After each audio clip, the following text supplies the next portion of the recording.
สบายดีสบายดีสวัสดีพ่อแม่พี่น้องยินดีต้อนรับเข้าสู่ช่องน้องตายสาวดาวเด้อมื้อนี้ก็ท่านกลับพี่น้อง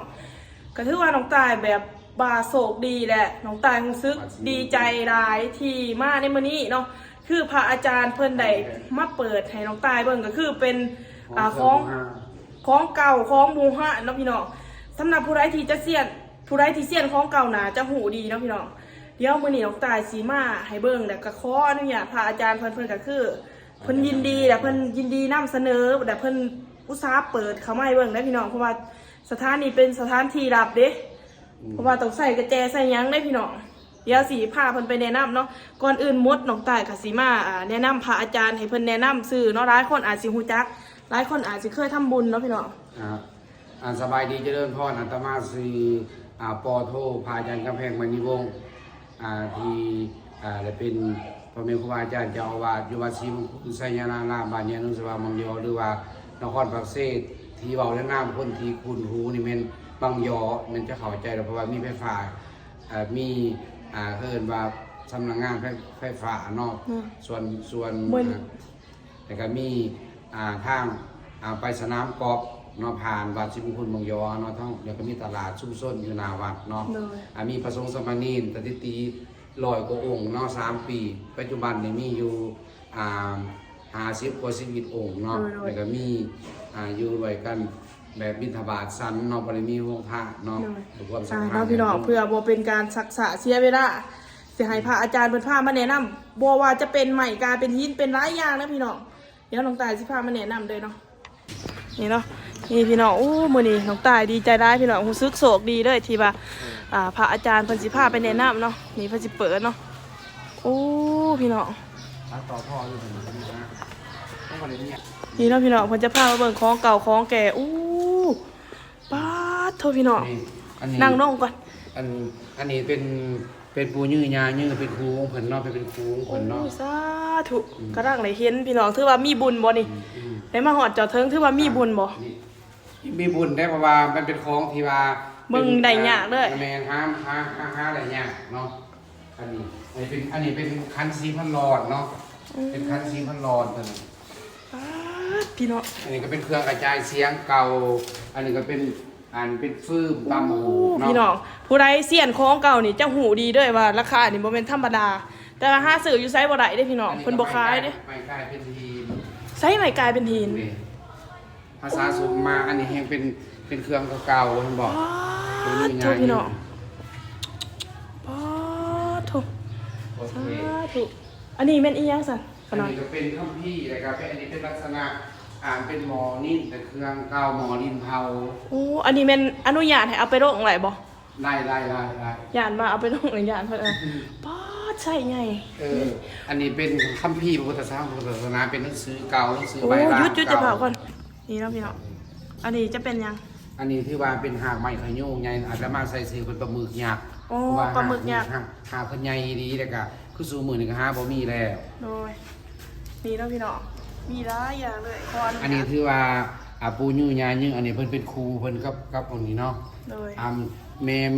ม่ออกเพิ่นเป็นเจ้าศรัทธาแต่ก่อนสมัยเพิ่นว่าสมัยแต่ก่อนเนาะก่อนมาท่านไหนพุทธพอประเทศศาสตร์บ้านเมืองเพิ่นจะเอาคืนยุ่นไปแต่พอดีเพิ่นเอาไปบ่ได้เพิ่นก็เลยเอาไปเก็บไว้เพราะว่ามันเป็นหินมันหนักคือว่าตายมีบุญได้พี่น้องที่ได้มาเห็นอันนี้ก็เป็นเพิ่นว่าปูยุ่งยายุ่งที่จะได้แต่เนาะเพิ่นเป็นเดียมเลยผมเป็นเก่าผมอันนี้ก็เป็นเก่าผมมีผู้ยุ่งยายุ่งอันนี้ก็เป็นแบบต่างอีกท่านบอกเนาะเป็นแต่ก่อนไล่จักปีเลยเนาะเพิ่นมีแต่ว่า100 ปีเนาะ100 ปลายปีแล้วเนาะ100 ปลายปีก็ถือว่าบ่ทันได้อันนี้ปานใดเนาะอันนี้ก็ไม้กลายเป็นหินนี่พี่น้องไม้กลายเป็นหินเนาะป๊าดพี่น้องเอ้ยบ่ฮาดจับได้ผู้หญิงจับบ่ได้บ่แม่บ่ทันนี่ครับเพิ่นบ่ให้จับเด้อพี่น้องไม้กลายเป็นหินพี่น้องเฉพาะมันมีตำนานอันนี้มาในนี้เนาะพี่น้องเบื่ออันนี้เนาะอันนี้คันสีพันดอนเนาะคันสีพันดอนคันเมืองโค้งเนาะคันสีพันดอนนี่เนาะอยู่เมืองโค้งสิหูดีใส่หมากใส่ปูเนาะเลยแล้วนี้บอนตำหูเนาะเครื่องตำหูเป็นไม้แกะสลัก แบบแฮนด์แม็ก นี่ได้จ้ะ อันนี้เป็นสเตดิโอเก่า นี่นะนี่ อันนี้คือว่าเป็นแจกันเป็น โอ้แจกัน ที่นี่แบบดังเริ่มแต่ก่อนแต่นี่พระหาดหลวงอีกเนาะ โดย ครับนี่ที่3อัน ไปเบิ่งมีหลายอย่างเนาะพี่น้องเพราะว่านี่ก็แบ่งเวลามา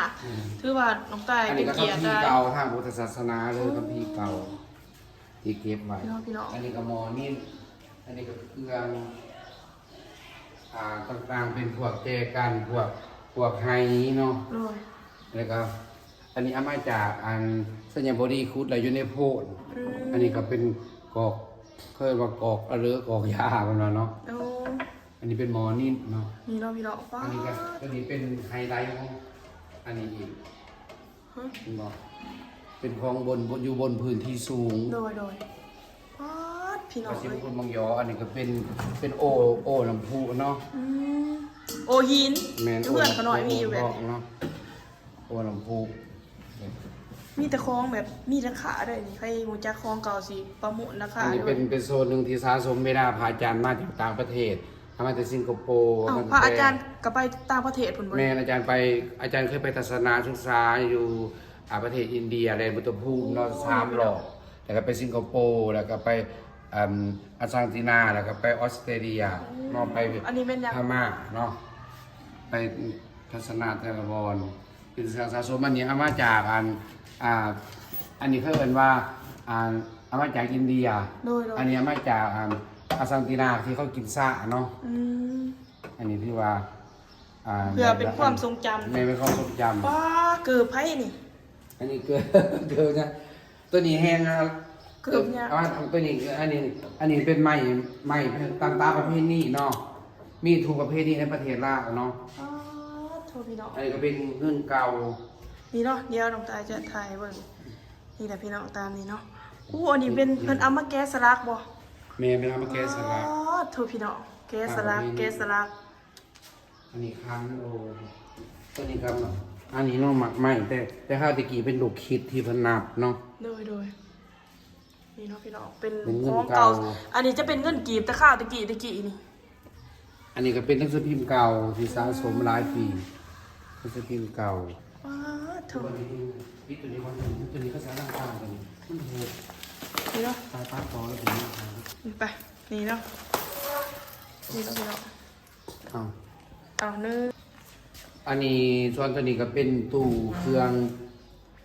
ที่สะสมเนาะเครื่องเป็นพระพุทธรูปเนาะแล้วก็เป็นเครื่องเงินต่างๆโอ้นี่เนาะที่ว่าเป็นเครื่องเก่าเพราะปกติสิบ่ได้เปิดให้เห็นแต่ว่ามันสิโชคดีเจอนอกที่เพิ่นมาเยี่ยมยามวัดดีใจหลายๆเป็นของเก่าเนาะ มีหลายอย่างพี่น้องรีวิวเวิร์ดมือกับโบเวิร์ดแต่บางมื้อนี่สิเฮ็ดไปไหวเด้อสิรีวิวให้เบิ่งไว้เพราะว่าเผาเนาะ อันนี้ก็เป็น นี่เนาะพี่น้อง อันนี้เป็นประตูซิมเก่าที่นำมาจากนายบอลนี่เนาะบอลได้บอกซื้อเพิ่นคออนุญาตอนุรักษ์ทำไมป้า ไปนี่เนาะ อันนี้หินมีตัวนี้ก็หินมีคาเนาะ กินมีค่ะนี่เนาะพี่น้องก็สิรีวิวให้เบิ่งแต่ซ้ำนี่เนาะฟูโมจักเครื่องเก่าข้าวตะกี้โอ้ อันนี้ก็หินเนาะหิน โดย หินมีคาเพิ่นมีราคา ไป อันนี้ก็เป็นบ่แม่นของเนาะเป็นอันนั้นเพิ่นนี่หาดนี่บ่ โร เนาะ ยโอ้ยนี่เนาะพี่น้องป้าตัวไปนี่เนาะป้าวัตถุบูฮานเนาะเป็นของเก่าของแก่หรือว่าของสะสมแต่ข่าวตะกี้พุ่นน่ะพี่น้องเอ้ยน้องตายก็ดีใจร้ายเนาะได้มาในมื้อนี้เนาะนี่เนาะอันนี้อีหยังขนาด อ๋ออันนี้เป็นห้องกระบองหรือห้องกระบองเก่าเลยเฮ็ดเฮือนเนี่ยยังหอห้องหนึงเพิ่นว่าห้องกระบองนั่นแหละเนาะ อันนี้เป็นของเก่า หลายอย่างเลยแหละพี่น้องรีวิววัดมือกับเมนโบเวิร์ดเนาะนี่เดี๋ยวสิขออนุญาตเพิ่นมาเบิ่งเบื้องโทรทัศน์เนาะโทรทัศน์ ทานเก่า นี่นะพี่น้องสิน สิ ไป นสินร้อยปีก็มี โอ้สินนี้ยังเนาะ อันนี้ถือว่าสินร้อยปีเนาะ ว้าว สินไม้ร้อยปีบอกสิที่มันมีเพิ่นว่าอันพกสินยังอันนี้บอกมีสินร้อยปีเด้อ นี่เนาะพี่น้องไปคือว่ามื้อนี้ขอบ อันนี้ม้อนตะกี้เนาะ เฮ้ย อันนี้ก็ถือว่ากระติกน้ำเนาะกระติกน้ำตะกี้อันนี้ก็ เวลาทานเข้าไป อันนี้ก็กาน้ำเด้อกาน้ำเด้อนี่เด้อ โดย กาน้ำแล้วก็เป็นของมอนมูนตะกี้นี่ อืม มีหลายอย่างมาเก็บไว้ให้ลูกให้หลานเบิ่งเนาะ โดย อันนี้ก็กบอ่างกบไฟ อีหยังตัวนี้เป็นผ้ามืออื่นนะคะน้อง อัน นี่ ตัวนี้เป็นอันเป็นเขาเอิ้นว่าแบบสบายเฮ็ดให้มี อันนี้ก็จะเป็นบรรยากาศในวัดนะพี่น้องภายในวัดมื้อนี้ถือว่าน้องตายดีใจร้ายพี่น้องที่ว่าได้มาวัดแต่ก็อ๋อได้มาวัดแต่ก็ได้มาเบิ่งมาเห็นเนาะโอ้บ่คือบ่ฟันได้พี่น้องนี่แม่นเพิ่นก็นั่งสร้างซาใหม่บ่พูดอีร้ายบอกพระอาจารย์เพิ่นก็พาเอาแน่แต่ว่าเพิ่นก็อยากแบ่งเวลาให้พาน้องตายไปรีวิวหั่นน่ะพี่น้องปะถือว่าน้องตายก็สิบ่กวนเวลาเพิ่นน่ะเนาะก็ขอบคุณหลายๆขอบใจขอบคุณขอบใจเห็นไหมพี่น้องบอกเป็นภาษาอันนี้ก็จะเป็นขี้เหงื่อนี่พี่น้องขี้เหงื่อแถวเรากับบริชิมซาที่กันได้นี่มันก็จะหอมใบแบบเดียวกันเห็นไหมเนาะนี่ใส่แล้วเพิ่นไปใส่ละขึ้นบัตรแต่บ่นี่เนาะพี่น้องโอ้เดียวนี่เนาะเดี๋ยวสิอันนั้นไปนี่เนาะอันนี้การได้บัตรนี่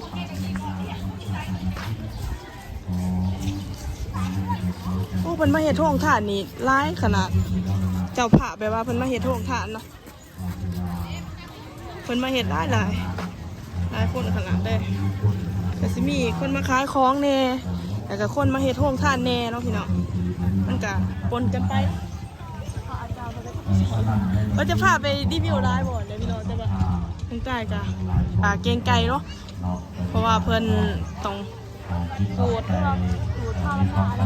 รภาวนาอีกอย่างหลายอย่างค่ะนะนี่เนาะอันนี้ก็จะเป็นห้องท่าเรียกว่าอีกอย่างเนาะมันจะเป็นห้องท่า เอาลงที่ตามวิญญาณ